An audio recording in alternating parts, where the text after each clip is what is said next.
সন্দেশখালির ঘটনায় প্রভাব পড়ল মাছের বাজারে। বহরমপুরে যে মিন বাজার রয়েছে সেখানে বহরমপুরের বিভিন্ন জায়গাকার মাছ আসে, কুইন্টাল কুইন্টাল মাছ আসে এই মিন বাজারে। আমরা একটু জানার চেষ্টা করব যে বিভিন্ন ভেড়ি থেকে যে মাছগুলো আসে তার দাম কি বেড়েছে।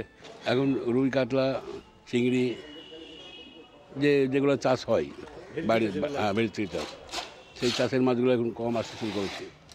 আর তাছাড়া ওইদিকে সব ঝামেলা টামলা হচ্ছে, সেই কারণ থেকে আরও দামটা বেড়েছে আর কি। স্বাভাবিক আগের তুলনায় এখন মাছের দামটা অনেকটাই বেশি। কেন? এই যে আমাদের লোকাল বসিরহাট থেকে মাছ আসতো, এখন খিচিপিচির জন্য বসিরহাটের মাছটা আসছে না। সন্দেশখালি ওখানেই তো বসিরহাটের মাছটা, যেটা সন্দেশখালি থেকে যেটা আমাদের শেখ শাহজাহানের ইয়াতে ছিল, ওখান থেকে মাছ আসা বন্ধ হয়ে গেছে। এবং বসিরহাটের মাছটা সাধারণতভাবে কাছে ছিল বলে ক্যারিং খরচাটাও কম লাগছিল, মাছের দামটা একটু কম ছিল। আমরা কিলো কিলো রুই কিনতাম 170, 180, 185 হাইয়েস্ট। সেই মাছটা এখন আমাদের আড়তেই কিনতে হচ্ছে 220 টাকা, কারণ এখন আর সন্দেশখালিতে এই আমাদের বসিরহাট থেকে মাছটা এখন আর আসছে না। এই ঝামেলার চত্বরে এখানে আর বসিরহাট থেকে আসছে না, এই মাছটাই আসছে মেদিনীপুর থেকে। এই মেদিনীপুর থেকে আনার কারণ জন্য ক্যারিং খরচাটা বেশি, মাছের দামটাও বেশি।